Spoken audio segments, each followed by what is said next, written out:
অনেক সংসারে আছে বউ শাশুড়িও এই কাম করে। শাশুড়ি যায় বউর বিরুদ্ধে তাবিজ জানে, বউ যায় শাশুড়ির বিরুদ্ধে তাবিজ জানে। আছে না নাই? তাবিজ ব্যবসায়ী তো জমজমাট ব্যবসা। শাশুড়ি এর কাছে যায়, বউ তাবিজ দিয়ে দেয়, বলে বালিশের নিচে থুয়ে দিবেন। আছে না নাই? বলে পানিতে চুবাই দিবেন, খাওয়াই দিবেন। মনে রাখবেন, এগুলো ঈমান নষ্ট করে দিতে পারে, ঈমান ধ্বংস করে দিতে পারে। কারণ এগুলো বেশিরভাগই সেহেরের আশ্রয় নেওয়া হয়, শয়তানের আশ্রয় নেওয়া হয়, ঈমান ধ্বংস হয়ে যায়। অনেকে আপোষের তাবিজ করে, আছে না? যে আমার শাশুড়িরা লাইনে নাই, একেবারে বেলাইনে উল্টা পাল্টা করে। আসলে হয়তো বেলাইনে আছে, তো বউ যায় বলে হুজুর একটা আপোষের তাবিজ দেন। আপোষ আছে না নাই? খবরদার, আপনার সুখ দুঃখ এই সব কিছুর জন্য আপনি দরখাস্ত নিবেদন করবেন আরশের মালিকের কাছে। এরপর প্রশ্ন হলো, কিভাবে তাবিজ থেকে মুক্তি পাওয়া যায়? এটা করে অনেক রকম ক্ষতি করে, যেমন বিয়ে বন্ধ করে, চাকরি বন্ধ করে, আরো অনেক কিছু। অনেক কবিরাজ আছে দেখবেন, তারা বিয়ে বন্ধ করে। লম্বা দাঁড়িয়ে আছে আবার, মাশাআল্লাহ, নামাজ কালামা পড়ে। তো ফেরেশতার মতো মানুষটার কাছে কেউ যায় 200, 500, 2000, 4000, 5000, 10,000 টাকা ধরায় দিলে যে অমুক মেয়ের বিয়ে বন্ধ করে দেয়। আছে না নাই? এ তো সাক্ষাৎ ইবলিস। এটা হুজুর না, এটা সাক্ষাৎ কি? ইবলিস। এটা মুখে লম্বা দাঁড়িয়ে থাকতে পারে, কিন্তু সাক্ষাৎ ইবলিস। কারণ মানুষের ক্ষতি করা ইসলামে জায়েজ না হারাম? এই হারাম কাজটা যদি কোন খনার কোন এই তাবিজ ব্যবসায়ী যদি আপনার টাকা নিয়ে এই খারাপ কাজটা করে, হারাম কাজটা করে, কারণ মেয়ের বিয়ের বন্ধ করার জন্য এই কাজ করে, এখন আপনি বলতে পারেন মানুষ এটা করতে পারে কিনা? ব্ল্যাক ম্যাজিক, জাদু, শয়তানের আশ্রয় নিয়ে এরকম ক্ষতি করতে পারে, এটা প্রমাণিত কোরআন হাদিস দ্বারা। তো সেই ক্ষতিকর কাজ যদি কেউ করে, তাহলে ওইটা সাধারণ কোনো মানুষ না, সাধারণ কোনো পাপীও না, ওটা ডেঞ্জারাস পাপী, ইবলিস, মানুষরূপী ইবলিস, শয়তান। আমাদের দেশে দেখা যায় কারোর সাথে কারোর একটু মনোমালিন্য হয়েছে। অনেক সংসারে আছে বউ শাশুড়িও এই কাম করে। শাশুড়ি যায় বউর বিরুদ্ধে তাবিজ জানে, বউ যায় শাশুড়ির বিরুদ্ধে তাবিজ জানে। আছে না নাই? তাবিজ ব্যবসায়ী তো জমজমাট ব্যবসা।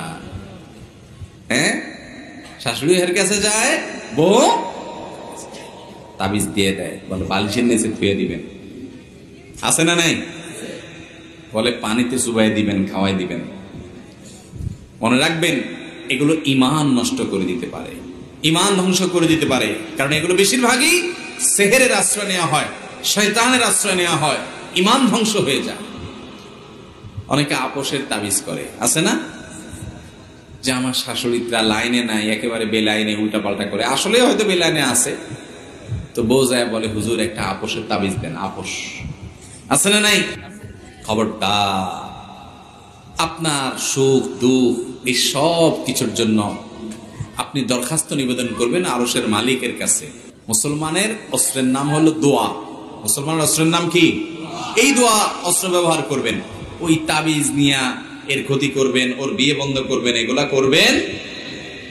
অনেক সময় দেখবেন কবরস্থানে তাবিজ গাড়তে বলে।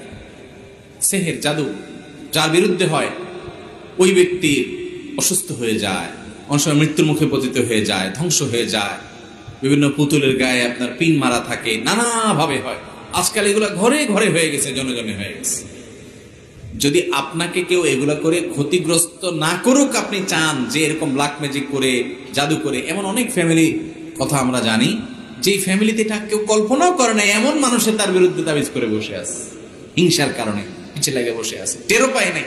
খাওয়ায়া পরে সারা জীবন মানুষ করছে, উপর দিয়ে সব ঠিক আছে, তলে তলে ঠিক তার বিরুদ্ধে এই ব্ল্যাক ম্যাজিক এবং শয়তানের আশ্রয় নিয়ে জাদু করে বসে আছে, ক্ষতি করে বসে আছে। রোগ বালাই আর ভালো হয় না, মৃত্যুর দিকে চলে যাচ্ছে, ভয়ঙ্কর অবস্থা হয়ে যাচ্ছে।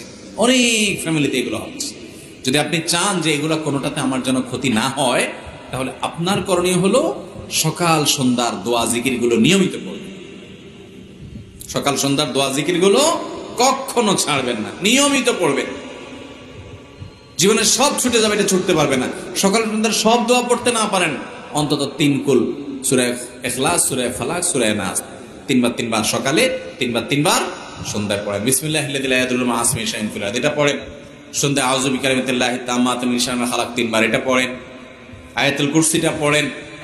হাসবি আল্লাহু লা ইলাহা ইল্লাহু আলাইহি তাওয়াক্কালতু রব্বুল আরশিল আযীম, সূরা তওবার শেষ আয়াত। এই অংশটা 7 বার সকালে 7 বার সন্ধ্যায় পড়েন।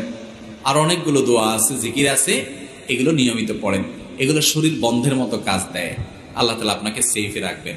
এর পাশাপাশি ব্ল্যাক ম্যাজিক যেন কাজ করতে না পারে, এই জন্য বেশি বেশি করে সূরা বাকারা তেলাওয়াত করবেন, বাসায় চালু করে রাখবেন। সূরা কাহফের প্রথম 10 আয়াত পড়বেন, ঘরে ঢুকতে বের হতে বিসমিল্লাহ বলে পড়বেন।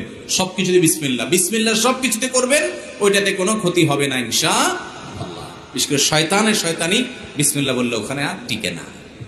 আল্লাহ তাআলা আমাদের সবাইকে হেফাজতে থাকার তৌফিক দান করুন।